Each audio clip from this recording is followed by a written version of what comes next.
ꯑꯍꯥꯟꯕꯃꯛꯇꯗ ꯃꯌꯥꯝ ꯄꯨꯝꯅꯃꯛꯄꯨ ꯇꯣꯟꯆꯅꯨꯅ ꯇꯔꯥꯝꯅ ꯑꯣꯛꯆꯕꯒ ꯂꯣꯏꯅꯅ ꯏꯀꯣꯛꯅꯨꯅ ꯈꯨꯔꯨꯝꯖꯔꯤ꯫ ꯉꯁꯤꯁꯨ ꯃꯌꯥꯝꯒꯤꯗꯃꯛꯇ ꯅꯨꯡꯉꯥꯏꯔꯕ ꯋꯥꯔꯤ ꯑꯃ ꯄꯨꯗꯨꯅ ꯂꯥꯛꯆꯔꯤ꯫ ꯋꯥꯔꯤ ꯑꯁꯤꯒꯤ ꯃꯃꯤꯡꯅ ꯈꯨꯟ ꯑꯃꯗ ꯂꯨꯅ ꯇꯤꯟꯅꯖꯕꯤ ꯂꯩꯁꯥꯕꯤ ꯃꯇꯥ ꯃꯔꯤ꯫ ꯋꯥꯔꯤ ꯑꯁꯤꯕꯨ ꯏꯕꯤꯔꯛꯄꯅ ꯌꯨꯅꯤꯁꯟ ꯂꯥꯏꯈꯨꯔꯥꯝ꯫ ꯆꯤꯡꯒꯤ ꯃꯅꯥꯛ ꯅꯛꯅ ꯄꯤꯛꯇꯛ ꯇꯧꯕ ꯈꯨꯟ ꯑꯃꯈꯛ ꯂꯩꯔꯝꯃꯤ꯫ ꯈꯨꯜ ꯑꯁꯤꯗ ꯂꯩꯁꯥꯕꯤ ꯃꯄꯨꯡ ꯃꯔꯩ ꯐꯥꯔꯕꯤ ꯃꯈꯣꯏ ꯈꯔꯁꯨ ꯂꯩꯔꯝꯃꯤ꯫ ꯃꯈꯣꯏꯒꯤ ꯃꯅꯨꯡꯗ ꯂꯥꯏꯖ, ꯁꯛꯌꯦꯟꯕꯤ, ꯂꯨꯋꯥꯡꯂꯩꯃ ꯑꯃꯗꯤ ꯊꯥꯗꯣꯏꯁꯅꯥ ꯃꯈꯣꯏ ꯃꯔꯤ ꯑꯁꯤ ꯑꯁꯨꯛꯀꯤ ꯃꯇꯤꯛ ꯆꯥꯟꯅꯩ ꯑꯃꯗꯤ ꯌꯥꯝꯅ ꯂꯨꯅꯁꯨ ꯇꯤꯟꯅꯔꯝꯃꯤ꯫ ꯑꯗꯨꯒ ꯃꯁꯛꯁꯨ ꯂꯣꯏꯅ ꯐꯖꯔꯝꯃꯤ꯫ ꯂꯥꯏꯖꯒ ꯁꯛꯌꯦꯟꯕꯤꯒꯗꯤ ꯃꯃꯥ ꯃꯄꯥ ꯁꯨꯅ ꯂꯩ, ꯏꯅꯥꯛ ꯀꯩꯔꯥꯛ ꯈꯨꯟꯕ ꯃꯆꯥ ꯑꯣꯏꯔꯝꯃꯤ꯫ ꯂꯨꯋꯥꯡꯂꯩꯃꯒꯤꯅ ꯃꯃꯥꯒ ꯃꯥꯒꯗꯪ ꯂꯩꯔꯝꯃꯤ꯫ ꯑꯗꯨꯒ ꯊꯥꯗꯣꯏꯁꯅꯥꯒꯤꯅ ꯃꯃꯥ ꯄꯣꯛꯇꯕꯤꯅ ꯃꯥꯕꯨ ꯌꯣꯛꯂꯝꯃꯤ꯫ ꯑꯗꯨꯒ ꯃꯄꯥꯅ ꯂꯪꯐꯩꯗ ꯆꯠꯇꯨꯅ ꯊꯕꯛ ꯁꯨꯔꯝꯃꯤ꯫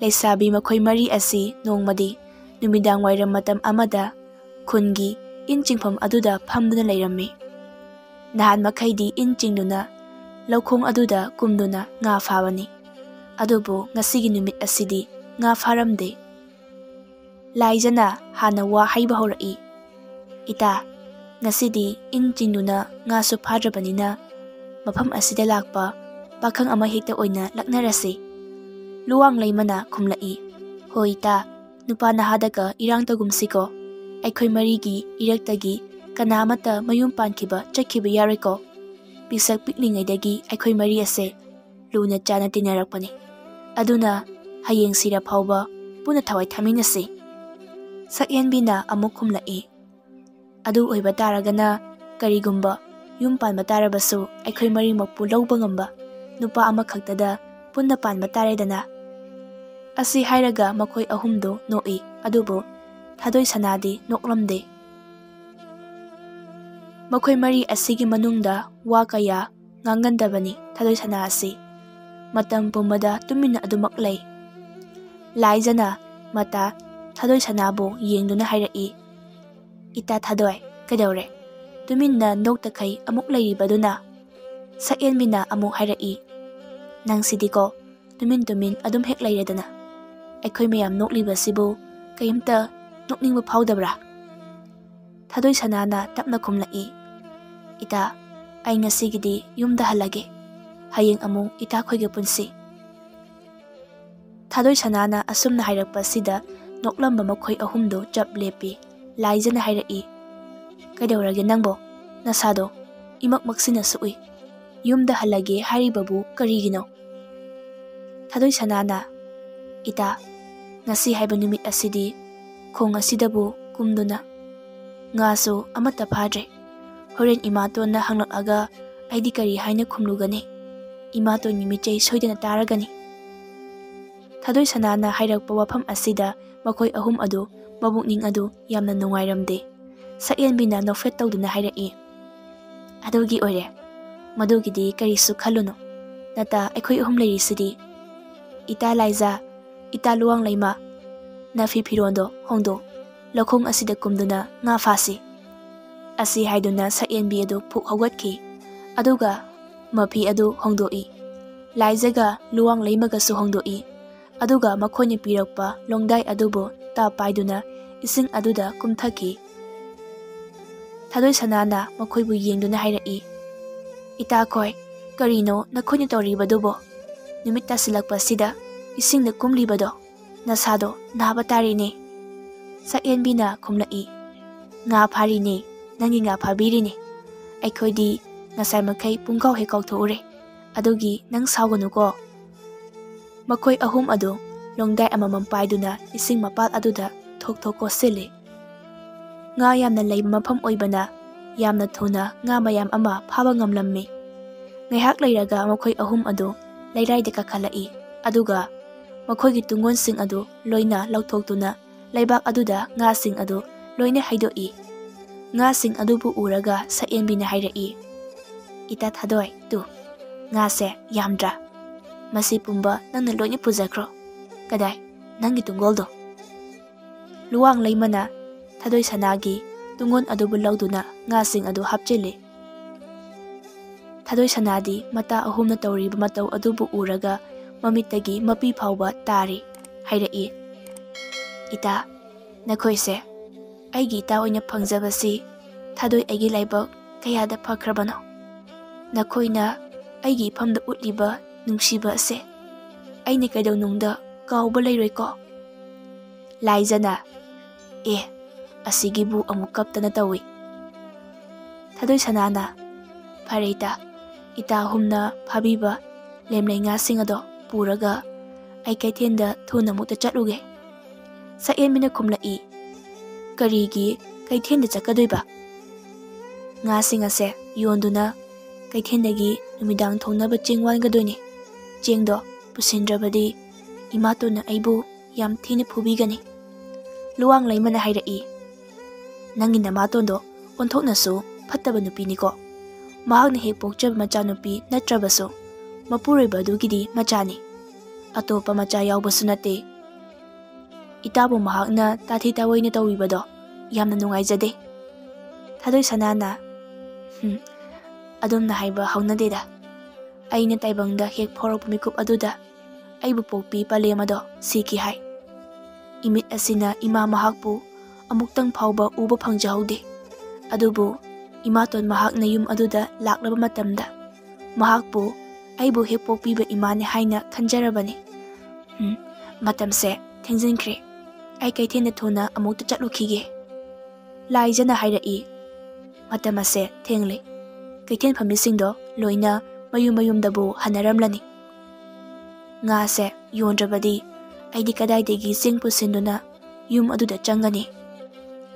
ꯊꯥꯗꯣꯏꯁꯅꯥ ꯃꯃꯤꯠꯇ ꯏꯔꯥ ꯆꯦꯜꯂꯤ ꯀꯞꯅꯤꯡꯕꯒꯤ ꯃꯥꯏꯊꯣꯡꯅꯤ ꯑꯣꯏꯔꯤꯕ ꯁꯛꯌꯦꯟꯕꯤꯅ ꯈꯨꯝꯂꯛꯏ꯫ ꯍꯩꯃꯥ, ꯅꯇꯥ ꯑꯩ ꯂꯩꯔꯤꯁꯤꯗꯤ, ꯏꯇꯥꯒꯤ ꯆꯦꯡ ꯑꯗꯣ ꯑꯩ ꯄꯤꯒꯦ꯫ ꯀꯥꯟꯅꯗꯦ, ꯑꯩꯈꯣꯏꯔꯣꯝꯗ ꯑꯣꯏꯅ ꯆꯠꯈ꯭ꯔꯁꯤ ꯍꯥꯟꯅ꯫ ꯂꯥꯏꯖꯅ ꯑꯃꯨꯛ ꯍꯥꯏꯔꯛꯏ꯫ ꯌꯥꯗꯦ, ꯅꯪꯒꯤ ꯆꯦꯡꯗꯣ ꯑꯩꯈꯣꯏꯗꯒꯤ ꯑꯣꯏꯅ ꯄꯨꯈꯣ, ꯑꯩꯅ ꯄꯤꯒꯅꯤ꯫ ꯂꯥꯏꯖꯒ ꯁꯛꯌꯦꯟꯕꯤꯒꯅ ꯃꯔꯩ ꯌꯦꯠꯅꯩ꯫ ꯃꯁꯤꯗ ꯂꯨꯋꯥꯡꯂꯩꯃꯅ ꯑꯃꯨꯛ ꯍꯥꯏꯔꯛꯏ꯫ ꯍꯣ, ꯅꯈꯣꯏ ꯑꯅꯤ ꯑꯗꯨꯝ ꯈꯠꯅꯗꯨꯅ ꯂꯩꯔꯣ, ꯏꯇꯥ ꯊꯥꯗꯣꯏꯁꯅꯥꯒꯤ ꯆꯦꯡꯗꯣ ꯑꯩꯈꯣꯏꯗꯒꯤ ꯑꯣꯏꯅ ꯄꯤꯔꯒꯦ꯫ ꯑꯁꯤ ꯍꯥꯏꯔꯒ ꯃꯃꯤꯠ ꯑꯗꯨꯅ ꯊꯥꯗꯣꯏꯁꯅꯥꯗ ꯌꯦꯡꯗꯨꯅ ꯃꯈꯥ ꯇꯥꯔꯛꯏ꯫ ꯏꯇꯥ, ꯑꯩꯈꯣꯏꯗ ꯑꯣꯏꯅ ꯆꯠꯂꯁꯤ ꯂꯥꯎ꯫ ꯑꯁꯤ ꯍꯥꯏꯔꯒ ꯃꯈꯨꯠ ꯑꯗꯨꯅ ꯊꯥꯗꯣꯏꯁꯅꯥꯒꯤ ꯃꯈꯨꯠ ꯑꯗꯨꯕꯨ ꯂꯥꯝꯗꯨꯅ ꯆꯤꯡꯗꯨꯅ ꯄꯨꯈꯤ꯫ ꯂꯥꯏꯖꯒ ꯁꯛꯌꯦꯟꯕꯤꯒꯗꯨ ꯈꯠꯅꯕꯗꯨ ꯆꯞ ꯂꯦꯞꯈꯤ, ꯑꯗꯨꯒ ꯆꯠꯈ꯭ꯔꯤꯕ ꯃꯈꯣꯏ ꯑꯅꯤꯕꯨ ꯇꯥꯟꯅꯔꯛꯏ꯫ ꯊꯥꯗꯣꯏꯁꯅꯥ ꯑꯗꯨ ꯃꯈ꯭ꯋꯥꯡꯗꯅ ꯉꯥ ꯌꯥꯎꯕ ꯇꯨꯡꯒꯣꯟ ꯑꯗꯨ ꯌꯦꯞꯂꯤ, ꯑꯗꯨꯒ ꯃꯈꯨꯠ ꯑꯗꯨꯗꯅ ꯆꯦꯡ ꯌꯣꯝꯕ ꯐꯤ ꯑꯗꯨ ꯄꯥꯏꯗꯨꯅ ꯃꯌꯨꯝ ꯇꯝꯅ ꯂꯥꯛꯏ꯫ ꯃꯇꯝ ꯑꯗꯨ ꯃꯝꯂꯕꯒꯨꯝꯕꯅꯤ꯫ ꯃꯇꯥꯁꯤꯡꯒ ꯂꯩꯔꯤꯉꯩ ꯅꯨꯃꯤꯠꯁꯨ ꯇꯥꯁꯤꯟꯈꯤꯕꯅꯤ꯫ ꯅꯨꯃꯤꯠ ꯇꯥꯔꯕꯗꯨꯗ ꯃꯃꯥꯇꯣꯟꯅ ꯃꯥꯕꯨ ꯉꯥꯡꯂꯛꯂꯅꯤ ꯆꯩꯔꯛꯂꯅꯤ ꯍꯥꯏꯕꯁꯤ ꯃꯍꯥꯛ ꯍꯥꯟꯅ ꯈꯪꯖꯔꯦ꯫ ꯁꯨꯃꯥꯡ ꯑꯗꯨꯗ ꯃꯃꯥꯇꯣꯟ ꯑꯗꯨ ꯍꯪꯒꯠ ꯍꯟꯗꯥ ꯆꯠꯇꯨꯅ ꯂꯩꯔꯝꯃꯤ꯫ ꯊꯥꯗꯣꯏꯁꯅꯥꯗꯨ ꯀꯤꯕꯁꯨ ꯐꯥꯎꯔꯤ, ꯃꯈꯣꯡ ꯑꯗꯨ ꯇꯞꯅ ꯇꯞꯅ ꯊꯥꯡꯗꯨꯅ ꯆꯪꯂꯛꯏ꯫ ꯃꯃꯥꯇꯣꯟꯅ ꯊꯥꯗꯣꯏꯁꯅꯥꯅ ꯆꯪꯂꯛꯄ ꯑꯗꯨꯕꯨ ꯎꯔꯒ ꯃꯈꯣꯟ ꯑꯗꯨ ꯈꯔ ꯀꯜꯂꯞꯅ ꯍꯥꯏꯔꯛꯏ꯫ ꯍꯩ, ꯅꯪꯕꯨ ꯅꯨꯃꯤꯠꯅ ꯇꯥꯔꯕꯁꯤ ꯐꯥꯎꯕ ꯅꯌꯨꯝꯗ ꯍꯟꯖꯤꯟꯒꯅꯤ ꯍꯥꯏꯕ ꯈꯪꯗ꯭ꯔꯕ꯭ꯔꯅꯦꯍꯦ? ꯂꯝꯀꯦꯠꯄꯤ, ꯈꯨꯜꯂꯛ ꯂꯩꯀꯥꯏ ꯀꯣꯏꯗꯨꯅ ꯂꯩꯌꯨ ꯍꯥꯏꯅ ꯀꯅꯥꯅ ꯅꯪꯉꯣꯟꯗ ꯇꯥꯛꯄꯤꯒꯦ? ꯊꯥꯗꯣꯏꯁꯅꯥ ꯑꯗꯨ ꯀꯔꯤꯁꯨ ꯈꯨꯝꯗꯦ, ꯇꯨꯃꯤꯟꯅ ꯃꯔꯨ ꯑꯗꯨ ꯂꯨꯛꯊꯗꯨꯅ ꯆꯪꯉꯤ꯫ ꯃꯃꯥꯇꯣꯟꯅ ꯃꯈꯥ ꯇꯥꯔꯛꯏ꯫ ꯏꯅꯥꯛ ꯀꯩꯔꯥꯛ ꯈꯨꯟꯕ ꯃꯆꯥ ꯃꯈꯣꯏꯒ ꯂꯣꯏꯅꯒꯅꯨ ꯇꯤꯟꯅꯒꯅꯨ ꯍꯥꯏꯕꯁꯦ ꯅꯪ ꯌꯥꯔꯔꯣꯏꯗ꯭ꯔꯥ? ꯃꯈꯣꯏꯒ ꯄꯨꯜꯂꯤꯉꯩ ꯅꯨꯃꯤꯠꯅ ꯇꯥꯛꯈꯤꯕꯁꯤꯁꯨ ꯈꯪꯍꯧꯗꯕ ꯑꯣꯏꯔꯝꯒꯅꯤꯅꯦ꯫ ꯀꯗꯥꯏ, ꯅꯨꯃꯤꯗꯥꯡꯒꯤ ꯆꯦꯡꯗꯤ ꯆꯦꯡ ꯋꯥꯠꯂꯛꯄ꯭ꯔꯣ ꯅꯪꯕꯣ? ꯊꯥꯗꯣꯏꯁꯅꯥꯅ ꯇꯞꯅ ꯈꯨꯝꯂꯛꯏ꯫ ꯋꯥꯟꯖꯔꯛꯏ ꯏꯃꯥ꯫ ꯇꯨꯡꯒꯣꯟꯗꯨꯗꯤ ꯉꯥ ꯌꯥꯎꯔꯤꯕ꯭ꯔꯥ? ꯌꯥꯎꯔꯤ꯫ ꯉꯥꯗꯣ ꯐꯖꯅ ꯊꯨꯅ ꯊꯣꯡꯉꯧ꯫ ꯊꯥꯗꯣꯏꯁꯅꯥ ꯑꯗꯨ ꯍꯣꯏ ꯍꯥꯏꯔꯝꯂꯒ ꯏꯃꯨꯡꯗ ꯆꯪꯈ꯭ꯔꯦ꯫ ꯃꯊꯪꯒꯤ ꯅꯨꯃꯤꯠꯅꯤ꯫ ꯅꯨꯃꯤꯠꯅ ꯀꯣꯛꯇꯣꯟꯗꯒꯤ ꯈꯔ ꯍꯥꯏꯊꯔꯛꯄ ꯃꯇꯝ ꯑꯗꯨꯋꯥꯏꯗ ꯂꯥꯏꯖ, ꯁꯛꯌꯦꯟꯕꯤ ꯑꯃꯗꯤ ꯂꯨꯋꯥꯡꯂꯩꯃ ꯃꯈꯣꯏ ꯑꯍꯨꯝ ꯑꯗꯨ ꯍꯩ ꯈꯔ ꯄꯨꯗꯨꯅ ꯃꯗꯨꯕꯨ ꯆꯥꯒꯅꯤ ꯍꯥꯏꯗꯨꯅ ꯊꯥꯗꯣꯏꯁꯅꯥ ꯍꯣꯏꯒꯤ ꯃꯌꯨꯝ ꯇꯝꯅ ꯂꯥꯛꯑꯝꯃꯤ꯫ ꯂꯥꯏꯖꯅ ꯏꯇꯥ ꯊꯥꯗꯣꯏꯁꯅꯥ, ꯑꯩꯈꯣꯏ ꯂꯥꯛꯏꯌꯦ꯫ ꯏꯃꯨꯡꯗꯒꯤ ꯊꯥꯗꯣꯏꯁꯅꯥꯁꯨ ꯊꯣꯛꯂꯛꯏ꯫ ꯐꯛ ꯑꯃ ꯊꯥꯗꯨꯅ ꯃꯇꯥꯁꯤꯡꯕꯨ ꯐꯝꯊꯍꯜꯂꯤ꯫ ꯁꯛꯌꯦꯟꯕꯤꯅ ꯍꯥꯏꯔꯛꯏ꯫ ꯏꯇꯥ, ꯀꯣꯝꯄꯥꯛꯂ ꯄꯨꯈꯝꯂ ꯑꯝꯇ ꯄꯨꯊꯣꯔꯣ, ꯍꯩꯁꯦ ꯃꯦꯠꯂꯒ ꯆꯥꯁꯤ ꯍꯥꯏꯅ ꯂꯥꯛꯏꯕꯅꯤ꯫ Thadoi Sanana imungdagi pukham ama lawthoraktuna thamle. Makhoi mari adu pulap phamle. Sayenbina haikokpa hawi. Luwang laimana hairaki. Kuireko asumna haiga metlaga chadabase. Laijana Thadoi Sanada yengduna hairaki. Ita Thadoi nakhoigi namatondo laikhibro. Laite. Thabok chakibane. Hanbo halakpa yare. Sayenbina hairaki. Mamatondo amuk haladi farak tagani se. Aikhoi lai haiduna itada amuk ngangbidana. Laijana amuk hairaki. Aikhoiga punna thoklasu mamaton aduna itada ngangbiridudi. Adugi makhoidi oina lakpani se. Horen karigumba mamaton aduna ka nganglakpa thoklabadi ai hekta khumge karisu khangano. Imatonga manabigano ita. Mahakna ngangbado nakhoi taba ngamloi. Laijana madu hekta yabrade ita na lonthoktabi adugumna tumina lesinbaduda yarani haiduna namaton aduna toribane aingondaga tawbo oiramlabadi khangadabani. Luwang laimana amuk hairaki. Mahakna itada otpanaiba tawbase henmankhre. Handakti nakhoi pabungdo langphaidagi hek halakpaga loina pau tamthoke. Aduga namatonse manam tatpa makai pudat hange. Makoina asumna mamaton adugi maramda wari sanari. Thadoi Sanana mamai adu nongkhalaktuna yengkhalakpada makhoigi maning aduda mahakki mamaton aduna sauragnana leptuna leirambadu uri. Madu ubada Thadoi Sanadi kibana loiri. Mamatona sauna hairaki. Hai, nangise aibu kairoi laikai miyam amang asida yolibrani he. Yum asida miyam ama khomjilaga aigi maramda waring sayeng lengduna tamlibra nangise. Kayada machuk mapak naidriba angang nuni he masibo. Nangta hatlaga phagadabani. Asi hairaga khonglai thuna jangsenduna Thadoi Sanagi manamda damdam ahum mairak thai. Aduga makhatana hairaki. Nang asigi kari thabak tawre ha? Yum asida miriam onya leiduna phamja sage haina khalibra. Hagolo thuna. Tumina phamduna leiriba laijana Thadoi Sanagi mamaton adubu yengduna hairaki. Imaton gi lamjat adudi henmandra. Aikhoigi mitmang asida phawba itabu adumna phuraba. Thadoi Sanana makhut aduna mata laijagi machimban adubu mensilli. Aduga makuk adu nomi. Angang aduna adumna hairabadunda mamaton adu migi machadadi tainaba ngamdraduna Thadoi Sanada oina onsinduna chaiba horakle. Hai, lamja saramacha, nangta sijakroni he. Nangna aibu laikai miyam amang asida yonbadagi haujikti mina aigi lichat asi phawba panduna wangang ba haureni he. Masi pumnamak ase nangnani. Ai yamna pende. Asi hairaga makut khudang aduna Thadoi Sanagi masam adubu punduna chingi. Laiza Sayenbi amadi luwang laimana khamdoi. Sayenbina Inebu sa olabro. Karino itada tawbiriba mataw asibo. Aduk hakna minungsi leimande ko. Henmanle haribasini. Mamatona sauna hairaki. Haujiti nangi michangda miyam ama leirabo oireko. Fare adudi ngasi haiba numit asidagi nang yum asida leiba yaroi. Yum asida changlakanu ko nang. Thadoi Sanana mamatongi makhongbu konduna haijaraki. Imatona adumnadi haibigano. Yum asida leitana kadaida leirugadoino aibu. Sayenbina satkhumlai.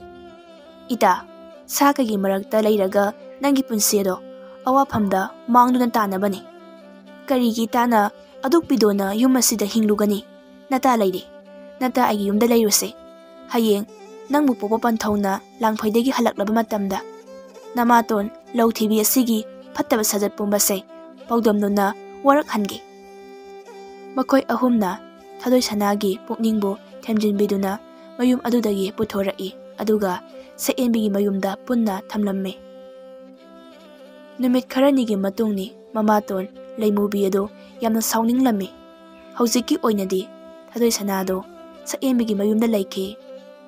Matam asidani mamaton leimubi asigi phattaba sadat ama lonna uthorakpado. Leimubi Laitin yamna sanaba haiba misak amani. Mahai tawduna Thadoi Sanagi mapabu phaduna atomi oina namlai leisin kirakibani. Haujikti leimubi ado Laitingi larik kaya ama parami aduga machanupi Thadoi Sana amadi mahaki mamanabi ahum adubo hatnaba haina thaurang tawba hauraki. Numidangi matamni leimubi ado yumgi thongnawsing adu chetna lonsili aduga lamyai ka aduda phak ama tharaga phamthai.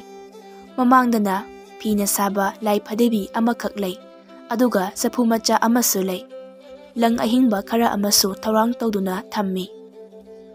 Mahakna tawgadoribasi machanupigi thawai adubu lang ahingba sina nam themduna kauraga lai phadebi asida yesilaga chapu manung asida namsinduna thamgadoribani. Masina Thadoi Sanagi thawai adubu chinglibani. Masina mai paklabadi Thadoi Sana adu sirani. Thadoi Sanagi thawai aduna mahaka luna tinaba mata ahum adubu hathangadoribani. Leimubi adu thabak adu yamna cheksina tawi. Ahing aduda lang ahing batawduna laison sonduna.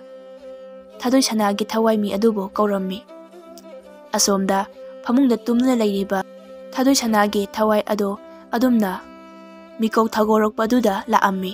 Haujikti leimubina thawai mi adubu lai phadebi aduda chetna kisingkhre. Aduga sapu aduda chetna hapjinduna makum khumjinkhre. Mahakna asumna tawkibasina maram oiraga Thadoi Sanagi thawai ado hakchangdagi amu chongthok amuk chongsin tawduna leire. Ahing tumlamba ado mikap tholai. Masado ite-tebagum ison sonthabagum tawri. Masado tumningbadi phawi adubo tumu haibadi yaramde. Mahakna adumna hawatuna leiba aduda manakta tumlibi sa enbi aduso mikap tholai. Mata Thadoi Sanana phamduna leiba adu uraga hairai. Ita kadawrage hawatuna leiribadi. Thadoi Sanana tapna khumlai. Kaishum tawde. Kaishum tawde haigano. Nasado yamna nungaitana ui. Nati aikhoide leiba sibu nungaitarbro nangbo. Kanana nungaite hairage. Ai kesu tawdese tumlo. Aisu tumtharaklage. Thadoi Sana amuk tumthai adubo tumpham khangdre. Magi thawaina mapanda songthok songsin amadi singsinkiba aduna. Thadoi Sanagi hakchang adu mikup khudingi adum sontharakbagum tawri. Numit ninigi matungni Thadoi Sana masa nungaitana leire haiba paw asi tabada laija amadi luwang leima makoi anido sa enbigi mayum tamna laammi. Thadoi Sana phamung aduda phamduna leire. Laijana hairai. Ita Thadoi karino nangna handak marak oirakliba mataw asibo nasak nasado kuchu kumen amata thoktre. Thadoi Sana tumina adumak phamduna lei sa enbina amuk hairai. Ita magise maiba maibi yengduna lai amukta khurum thohansi madu natrabadi yaroidori. Luwang leimana amuk hairai. Hoi khurum hansi aigi mabu ama lei Laitin khurumba maibini. Hangjit ase ai soidana puduna laage aduga khurum halase. Sa enbina amuk hairai. Hoi adumna tawroita khangdreda.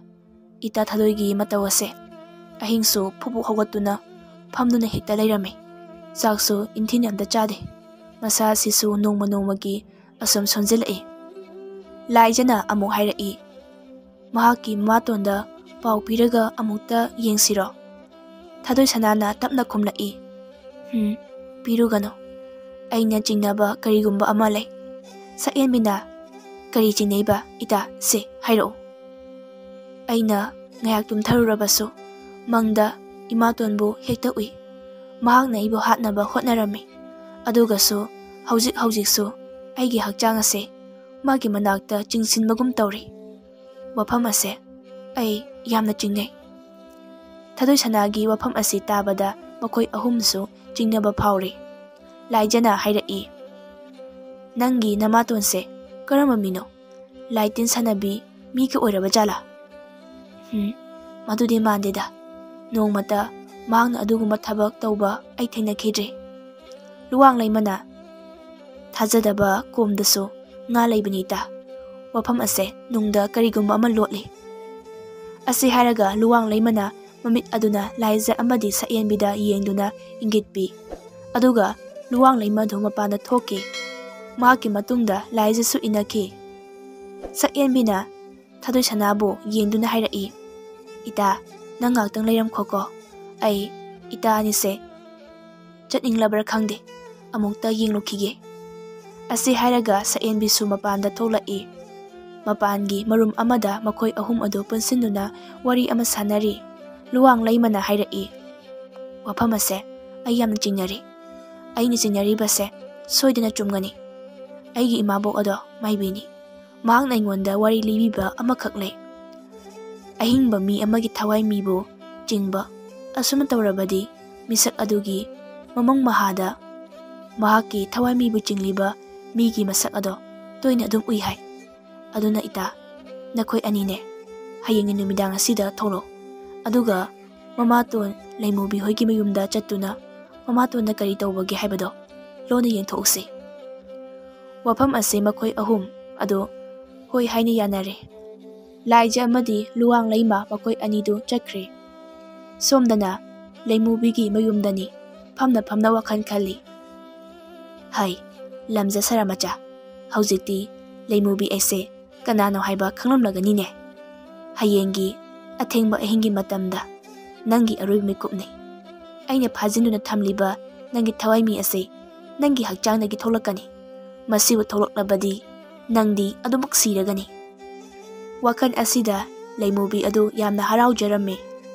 Mathangi numike ayuki matam aduaini. Thadoi Sana adu yamna thajadaba mawong amada mata Sayenbibu yengduna hairai. Ita ngasidi ala khongda jatuna nga pharosi. Ay nga yam phaningi. Karino nangna haribadubo nasado chumna lepa phawba ngamdaba nangna karamna nga phaba chakkadoino. Nangse handakti churon yamna ngangi ko. Aina ngangribase chuyon nate. Nanga ita Laiza ita luwang laima aikhoi mari punna Laija irol nungda kumduna longkhon khiba kayado yam ningsinglai ngasidi. Kuire ko adumna tawkhidaba nangna ita anida pawmukta tamrucho. Thadoi Sanana khutta long paiduna khwangda tungon yeptuna ita anibu lakpa ngaihawi haiduna. Thadoi nangse angang machadongna ningai yamna tawida se nangi anaba se pungpha hek phabaga numit khudingi lakhongde chatuna nga phagadongni. Nasado waramlani patharo se. Nangse aigi tani ko aduga aina haiba wasu yabidaba phai ngasi haiba numit asidagi ai nakhoi yum asida lairoi ai chakhigani. Asi hairaga Thadoi Sana adu phamungdagi kumthagi tawi. Sayenbina mabo themjinbi. Thadoi Sanagi matau adubu yengduna hairai. Nangna yadrabanina ai ita anibu kaururage ko. Aigida leiba longdai aduga tungon aduga ai purake. Nang lairamo ko. Matagi ngasigi matau asida Sayenbi adu amuksu kappi. Chenchat chatuna mapot machay adubo laurure. Thadoi Sanabu pijet ama hongdo hale. Makhwangda tungon adu masu yafale aduga makhutana longdai adu pahelle. Solaba hakchang aduna makhong adu turoi ngaroi thangduna. Thadoi Sana adu tapna tholai. Mafam amada Thadoi Sanabu thamnammi. Aduga mata anibu kawba muk cheli. Laiza amadi luwang laimasu nga phabagi mapot machay puduna chenduna lai. Mata Thadoina u amagi makhada tungon yeptuna longdai paiduna leptuna lairamba adubu ubada Laiza amadi luwang laima makhoi anidi kapchari. Mahaki manakta changsilaktuna Laizana hairai. Itana tawriba mataw asibu karino. Thadoi Sanana khumlai. Ita khoiga punna lemlai nga phaminabado yamna nungaikibani. Ngasi haiba numit asina haujinkrabadi amuk phangkidabasu yai. Aduna ita nakhoi anibu aina kahonmani. Sasi jingyagi lakhong adu tamna irol nungda kumduna lemlai nga bu pharosi. Asi hairaga Thadoi Sana adu mahakna mang thaduna chatpa hawi. Mahaki matau aduda Sayenbi Laiza amadi luwang laima makhoi ahumdi ꯃꯊꯃꯣꯏ ꯑꯗꯨ ꯁꯣꯛꯅ ꯀꯞꯆꯔꯤ꯫ ꯉꯁꯤꯒꯤ ꯃꯇꯧ ꯑꯁꯤꯒꯨꯝꯕꯗꯤ ꯃꯃꯥꯡ ꯊꯛꯇ ꯑꯃꯨꯛꯇ ꯎꯈꯤꯗ꯭ꯔꯤ꯫ ꯊꯥꯗꯣꯏ ꯁꯅꯥꯅ ꯑꯃꯨꯛ ꯍꯥꯏꯔꯛꯏ, ꯅꯈꯣꯏꯕꯨ ꯈꯔ ꯀꯟꯅ ꯂꯥꯛꯄ ꯌꯥꯗ꯭ꯔꯣ? ꯑꯗꯨꯛ ꯇꯞꯅ ꯅꯈꯣꯡ ꯑꯗꯨꯕꯨ ꯊꯥꯡꯕ ꯍꯧꯅꯕ꯭ꯔꯣ? ꯊꯨꯅ ꯂꯥꯛꯑꯣ ꯍꯥꯏꯁꯤꯅꯤ꯫ ꯑꯃꯨꯛꯁꯨ ꯊꯥꯗꯣꯏ ꯁꯅꯥꯒꯤ ꯃꯇꯧ ꯑꯁꯤ ꯄꯤꯁꯛ ꯄꯤꯛꯂꯤꯕ ꯑꯉꯥꯡ ꯃꯆꯥ ꯑꯃꯒꯤ ꯃꯇꯧꯒꯨꯝꯅꯤ꯫ ꯃꯍꯥꯛꯀꯤ ꯃꯇꯨꯡ ꯏꯟꯅꯗꯨꯅ ꯑꯁꯨꯝ ꯂꯥꯛꯄꯅ ꯍꯧꯖꯤꯛꯇꯤ ꯂꯧꯈꯣꯡ ꯑꯗꯨ ꯌꯧꯔꯦ꯫ ꯂꯧꯈꯣꯡ ꯃꯄꯥꯟ ꯑꯗꯨꯗ ꯂꯦꯞꯄꯗ ꯊꯥꯗꯣꯏ ꯁꯅꯥꯗꯤ ꯍꯔꯥꯎꯕꯅ ꯂꯣꯏꯈ꯭ꯔꯦ, ꯍꯥꯏꯔꯛꯏ, ꯏꯇꯥꯈꯣꯏ ꯅꯨꯡꯁꯤꯗ꯭ꯔꯥ? ꯑꯗꯨꯉꯩ ꯑꯉꯥꯡ ꯅꯋꯥ ꯑꯣꯏꯔꯤꯉꯩ ꯃꯇꯝꯗꯣ ꯂꯧꯈꯣꯡ ꯃꯄꯥꯜ ꯑꯁꯤꯗ ꯑꯩꯅ ꯐꯝꯗꯨꯅ ꯏꯃꯥ ꯏꯃꯥ ꯍꯥꯏꯅ ꯇꯦꯡꯊꯥꯗꯨꯅ ꯀꯞꯄꯗ ꯏꯇꯥ ꯂꯥꯏꯖ ꯅꯪꯅ ꯅꯀꯣꯛꯇ ꯐꯤ ꯑꯃ ꯈꯨꯝꯗꯨꯅ ꯑꯩꯒꯤ ꯏꯃꯥ ꯁꯥꯗꯨꯅ ꯊꯣꯛꯂꯛꯈꯤꯕꯗꯣ, ꯏꯁꯤꯡ ꯑꯁꯤꯗ ꯀꯨꯝꯗꯨꯅ ꯁꯥꯟꯅꯈꯤꯕꯗꯣ, ꯉꯥ ꯐꯥꯈꯤꯕ ꯀꯌꯥꯗꯣ ꯉꯁꯤꯗꯤ ꯅꯍꯧꯅꯅ ꯅꯤꯡꯁꯤꯡꯂꯛꯑꯦ꯫ ꯏꯃꯤꯠ ꯑꯁꯤꯗ ꯇꯁꯦꯡꯅ ꯎꯔꯛꯏ꯫ ꯑꯃꯨꯛ ꯍꯜꯂꯛꯑꯔꯣꯏꯀꯣ ꯃꯇꯝꯗꯣ? ꯂꯥꯏꯖꯅ ꯆꯪꯁꯤꯟꯗꯨꯅ ꯍꯥꯏꯔꯛꯏ, ꯏꯇꯥ ꯅꯪꯕꯨ ꯑꯗꯨꯝꯅ ꯇꯧꯒꯅꯨ ꯀꯩꯗꯧꯕꯒꯦ? ꯅꯪꯅ ꯑꯗꯨꯝꯅ ꯇꯧꯕ ꯅꯇꯧ ꯑꯁꯦ ꯎꯔꯒ ꯅꯇꯥ ꯑꯩꯈꯣꯏꯒꯤ ꯊꯃꯣꯏꯁꯦ ꯐꯥꯖꯤꯟꯕ ꯉꯝꯗꯤꯌꯦ꯫ ꯃꯈꯣꯏ ꯑꯍꯨꯝ ꯑꯗꯨ ꯃꯃꯤꯠꯇꯒꯤ ꯃꯄꯤ ꯆꯤꯟꯊꯗꯨꯅ ꯀꯞꯄꯤ꯫ ꯊꯥꯗꯣꯏ ꯁꯅꯥꯅ ꯃꯗꯨꯕꯨ ꯎꯔꯒ ꯍꯥꯏꯔꯛꯏ, ꯍꯩꯃꯥ, ꯅꯈꯣꯏꯅ ꯂꯣꯏꯅ ꯀꯞꯂꯤꯕꯗꯨꯕꯨ ꯀꯔꯤꯒꯤꯅꯣ?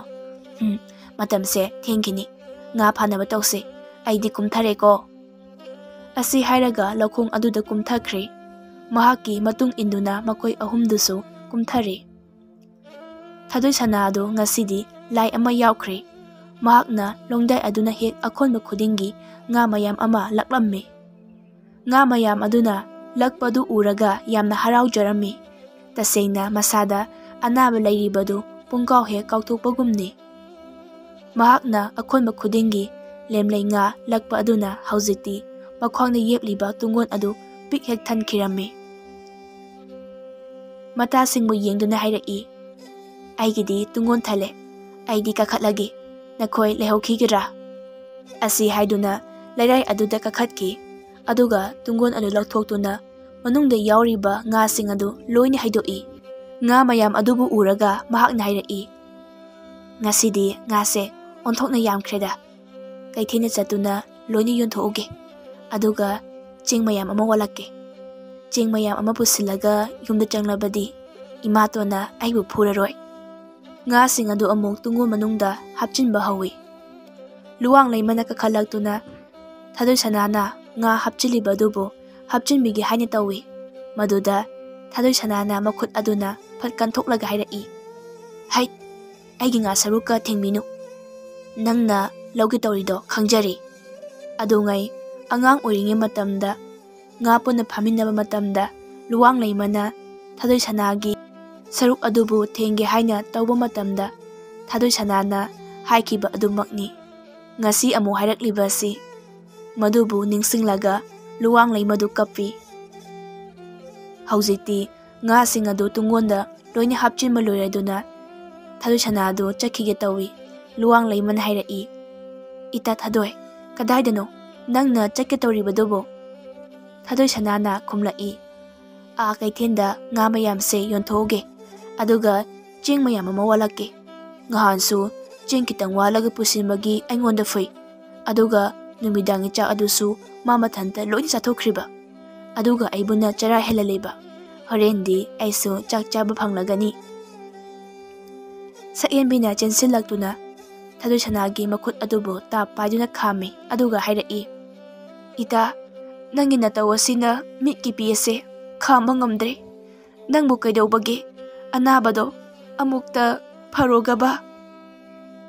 ꯊꯥꯗꯣꯏ ꯁꯅꯥꯕꯨ ꯊꯦꯝꯅꯧꯗꯨꯅ ꯃꯈꯣꯏ ꯑꯍꯨꯝꯅ ꯃꯌꯨꯝ ꯇꯝꯅ ꯄꯨꯔꯛꯂꯦ꯫ ꯅꯨꯃꯤꯗꯥꯡꯒꯤ ꯃꯇꯝꯅꯤ꯫ ꯊꯥꯗꯣꯏ ꯁꯅꯥ ꯑꯗꯨ ꯉꯁꯤꯗꯤ ꯆꯥꯛꯁꯨ ꯃꯌꯥꯝ ꯑꯃ ꯆꯥꯈꯤ꯫ ꯆꯥꯛ ꯍꯦꯛ ꯇꯣꯛꯂꯕ ꯃꯇꯨꯡꯗ ꯐꯃꯨꯡꯗ ꯆꯪꯗꯨꯅ ꯅꯥꯈꯣꯗꯨꯅ ꯇꯨꯝꯊꯈ꯭ꯔꯦ꯫ ꯉꯔꯥꯡꯒꯤ ꯅꯨꯃꯤꯠꯇ ꯍꯥꯏꯅꯈꯤꯕ ꯋꯥꯐꯝ ꯑꯗꯨꯒꯤ ꯃꯇꯨꯡ ꯏꯟꯅ ꯃꯈꯣꯏ ꯑꯍꯨꯝ ꯑꯗꯨ ꯅꯨꯃꯤꯗꯥꯡ ꯑꯗꯨꯗ ꯊꯣꯛꯅꯔꯛꯂꯝꯃꯤ꯫ ꯃꯈꯨꯠꯇ ꯊꯥꯡ ꯃꯆꯥ ꯑꯃꯗꯤ ꯂꯣꯏꯅꯩ, ꯑꯗꯨꯕꯨ ꯑꯇꯩ ꯄꯣꯠꯁꯛꯇꯤ ꯂꯣꯏꯅꯗꯦ꯫ ꯃꯇꯥ, ꯊꯥꯗꯣꯏ ꯁꯅꯥꯕꯨ ꯅꯨꯡꯁꯤꯕꯒꯤ ꯃꯌꯥꯏ ꯑꯁꯤꯅ ꯅꯨꯃꯤꯗꯥꯡ ꯑꯗꯨꯗ ꯑꯀꯤꯕ ꯑꯃꯠꯇ ꯐꯥꯎꯔꯝꯗꯦ꯫ ꯑꯁꯨꯝ ꯂꯥꯛꯄꯅ ꯂꯩꯃꯨꯕꯤꯒꯤ ꯃꯌꯨꯝ ꯑꯗꯨ ꯌꯧꯔꯦ꯫ ꯁꯣꯝꯗꯅ ꯂꯩꯃꯨꯕꯤ ꯑꯗꯨ ꯉꯁꯤꯅ ꯑꯔꯣꯏꯕ ꯅꯨꯃꯤꯠ ꯑꯣꯏꯅ ꯂꯥꯏ ꯈꯨꯔꯨꯝꯅꯕ ꯁꯦꯝ ꯁꯥꯔꯤ꯫ ꯃꯃꯥꯡꯊꯣꯡ ꯃꯅꯤꯡꯊꯣꯡ ꯑꯗꯨ ꯆꯦꯠꯅ ꯂꯣꯟꯁꯤꯜꯂꯤ꯫ ꯑꯗꯨꯕꯨ ꯂꯝꯌꯥꯏ ꯀꯥꯒꯤ ꯅꯥꯀꯟꯗ ꯄꯥꯟꯕ ꯊꯣꯡꯅꯥꯎ ꯑꯗꯨꯃꯗꯤ ꯂꯣꯟꯁꯤꯟꯕ ꯀꯧꯔꯝꯂꯦ꯫ ꯂꯝꯌꯥꯏ ꯀꯥ ꯑꯗꯨꯗ ꯐꯛ ꯑꯃ ꯊꯥꯔꯒ ꯃꯗꯨꯗ ꯐꯝꯊꯔꯦ꯫ ꯁꯣꯝꯗꯅ ꯁꯛꯌꯦꯟꯕꯤꯅ ꯃꯃꯥꯡ ꯊꯥꯗꯨꯅ ꯂꯥꯛꯄꯅ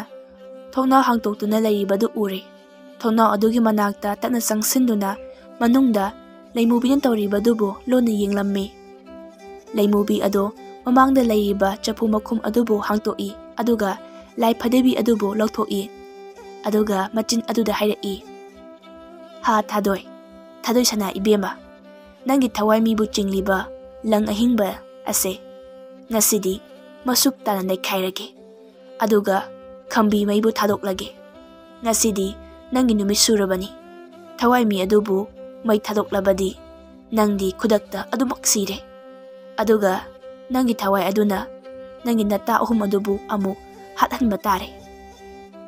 ꯑꯁꯤ ꯍꯦꯛ ꯍꯥꯏꯕꯒ ꯃꯈꯨꯠ ꯈꯨꯕꯥꯛ ꯑꯗꯨꯅ ꯂꯪ ꯑꯍꯤꯡꯕꯗꯨꯕꯨ ꯁꯨꯔꯨ ꯁꯨꯔꯨ ꯅꯩꯈꯥꯏꯗꯨꯅ ꯃꯩ ꯊꯥꯗꯣꯛꯂꯦ꯫ ꯃꯍꯥꯛꯅ ꯑꯁꯨꯝꯅ ꯍꯦꯛ ꯇꯧꯕꯒ ꯐꯃꯨꯡꯗ ꯇꯨꯝꯂꯤꯕꯤ ꯊꯥꯗꯣꯏ ꯁꯅꯥꯗꯣ ꯀꯔꯤꯁꯨ ꯍꯥꯏꯕ ꯉꯝꯂꯝꯗꯅ ꯈꯨꯗꯛ ꯑꯗꯨꯗ ꯊꯋꯥꯏ ꯊꯥꯔꯦ꯫ ꯊꯣꯡꯅꯥꯎꯗ ꯂꯨꯝꯗꯨꯅ ꯌꯦꯡꯂꯝꯕꯤ ꯃꯈꯣꯏ ꯑꯍꯨꯝ ꯑꯗꯨ ꯌꯦꯡꯕ ꯉꯝꯂꯛꯇ꯭ꯔꯗꯨꯅ ꯃꯃꯥꯡ ꯊꯣꯡ ꯑꯗꯣꯝꯗ ꯄ꯭ꯔꯞ ꯄ꯭ꯔꯞ ꯂꯥꯛꯏ ꯑꯗꯨꯒ ꯃꯈꯣꯏ ꯑꯍꯨꯝꯅ ꯊꯣꯡ ꯑꯗꯨ ꯅꯝꯈꯥꯏꯔꯝꯃꯤ꯫ ꯂꯩꯃꯨꯕꯤ ꯈꯪꯄ꯭ꯔꯦꯛ ꯈꯪꯏ ꯁꯛꯌꯦꯟꯕꯤꯅ ꯃꯈꯨꯠꯇ ꯄꯥꯏꯕ ꯊꯥꯡ ꯑꯗꯨꯕꯨ ꯁꯠꯇꯣꯛꯇꯨꯅ ꯂꯩꯃꯨꯕꯤ ꯌꯦꯡꯗꯨꯅ ꯍꯥꯏꯔꯛꯏ, "ꯍꯦ ꯃꯤꯐꯠꯇ, ꯅꯪꯅ ꯑꯩꯈꯣꯏꯒꯤ ꯅꯨꯡꯁꯤꯕꯤ ꯊꯥꯗꯣꯏ ꯁꯅꯥꯕꯨ ꯃꯤꯅꯨꯡꯁꯤ ꯂꯩꯇꯅ ꯍꯥꯠꯇꯣꯛꯄꯤꯕ ꯐꯩ꯫ ꯅꯪꯅ ꯏꯇꯥꯕꯨ ꯍꯥꯠꯄꯒꯤ ꯑꯩꯅꯁꯨ ꯅꯪꯕꯨ ꯍꯥꯠꯀꯅꯤ."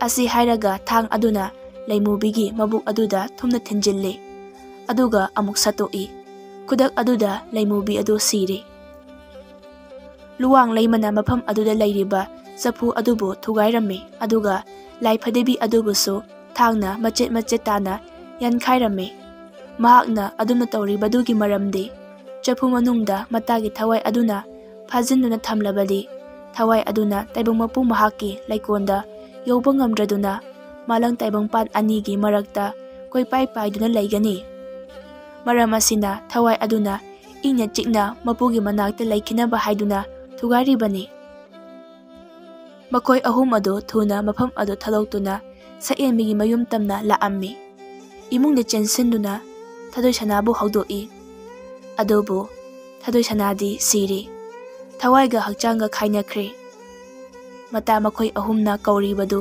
ꯇꯥꯗꯕ ꯃꯈꯩ ꯇꯨꯝꯗꯨꯅ ꯂꯩꯈ꯭ꯔꯦ꯫ ꯃꯇꯧ ꯑꯗꯨꯗ ꯃꯈꯣꯏ ꯑꯍꯨꯝ ꯑꯗꯨꯗꯤ ꯑꯣꯟꯅ ꯊꯣꯏꯅ ꯀꯞꯆꯔꯦ꯫ ꯄꯤꯁꯛ ꯄꯤꯛꯂꯤꯉꯩꯗꯒꯤ ꯅꯨꯡꯁꯤ ꯆꯥꯟꯅꯅ ꯂꯣꯏꯅꯗꯨꯅ ꯂꯥꯛꯄ ꯃꯈꯣꯏ ꯑꯍꯨꯝꯅ ꯌꯥꯝꯅ ꯅꯨꯡꯁꯤꯖꯕ ꯊꯥꯗꯣꯏ ꯁꯅꯥꯅ ꯆꯠꯈꯤꯕꯗ ꯃꯈꯣꯏ ꯑꯍꯨꯝ ꯑꯗꯨ ꯈꯪꯐꯝ ꯈꯪꯗ꯭ꯔꯦ꯫ ꯃꯇꯝ ꯈꯔꯒꯤ ꯃꯇꯨꯡꯗ ꯊꯥꯗꯣꯏ ꯁꯅꯥꯒꯤ ꯃꯄꯥ ꯑꯗꯨ ꯂꯥꯡꯐꯩꯗꯒꯤ ꯍꯜꯂꯛꯂꯝꯃꯤ꯫ ꯃꯍꯥꯛꯅ ꯌꯨꯝꯗ ꯂꯥꯛꯇꯨꯅ ꯂꯩꯕ ꯑꯗꯨꯗ ꯂꯥꯏꯖ, ꯁꯛꯌꯦꯟꯕꯤ ꯑꯃꯗꯤ ꯂꯨꯋꯥꯡ ꯂꯩꯃ ꯃꯈꯣꯏ ꯑꯍꯨꯝ ꯑꯗꯨ ꯄꯨꯂꯞ ꯂꯥꯛꯇꯨꯅ ꯂꯦꯞꯇꯨꯅ ꯂꯩ꯫ ꯃꯗꯨꯗ ꯊꯥꯗꯣꯏ ꯁꯅꯥꯒꯤ ꯃꯄꯥꯅ ꯍꯥꯏꯔꯛꯏ, "ꯏꯕꯦꯝꯃꯁꯦ, ꯅꯈꯣꯏꯁꯨ ꯂꯥꯛꯂꯤꯕ꯭ꯔꯣ? ꯑꯩꯁꯨ ꯍꯧꯖꯤꯛꯇ ꯌꯨꯝ ꯑꯁꯤꯗ ꯊꯨꯡꯂꯕꯇ ꯉꯥꯏꯔꯤ꯫ ꯅꯇꯥ ꯊꯥꯗꯣꯏ ꯁꯅꯥꯗꯤ ꯂꯩꯇꯕ꯭ꯔꯥ? ꯌꯨꯝ ꯑꯁꯤꯁꯨ ꯁꯣ ꯂꯣꯟꯗꯨꯅ ꯂꯩ."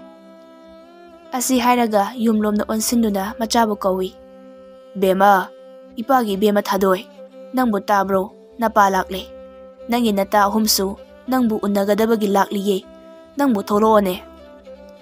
ꯃꯄꯥꯅ ꯀꯣꯏꯀꯧ ꯀꯧꯏ ꯑꯗꯨꯕꯨ ꯀꯅꯥ ꯑꯃꯠꯇꯅ ꯈꯨꯝꯂꯛꯇꯦ꯫ ꯃꯄꯥꯒꯤ ꯃꯇꯧ ꯑꯗꯨꯗ ꯃꯈꯣꯏ ꯑꯍꯨꯝꯗꯤ ꯃꯃꯤꯠꯇꯒꯤ ꯃꯄꯤ ꯇꯥꯗꯨꯅ ꯀꯞꯄꯤ꯫ ꯃꯈꯣꯏ ꯑꯍꯨꯝꯅ ꯊꯣꯛꯈꯤꯕ ꯊꯧꯗꯣꯛꯁꯤꯡ ꯑꯗꯨꯒꯤ ꯃꯔꯝꯗ ꯃꯄꯥꯗ ꯂꯣꯏꯅ ꯂꯤꯗꯨꯅ ꯇꯝꯂꯦ꯫ ꯋꯥꯔꯤ ꯑꯗꯨꯕꯨ ꯇꯥꯔꯒ ꯃꯄꯥ ꯑꯗꯨ ꯅꯤꯡꯉꯝꯃꯛꯇ꯭ꯔꯦ꯫ ꯃꯥꯒꯤ ꯅꯨꯄꯤ ꯑꯇꯣꯝꯕꯤꯕꯨ ꯌꯥꯝꯅ ꯋꯥꯔꯧꯖꯔꯛꯏ꯫ ꯃꯆꯥꯅꯨꯄꯤꯕꯨ ꯀꯧꯗꯨꯅ ꯇꯦꯡꯊꯥꯔꯛꯏ, "ꯏꯄꯥꯒꯤ ꯏꯕꯦꯝꯃ, ꯅꯪꯗꯤ ꯏꯄꯥꯕꯨ ꯉꯥꯏꯔꯝꯗꯅ ꯆꯠꯂꯕ ꯑꯣꯏꯔꯦꯀꯣ?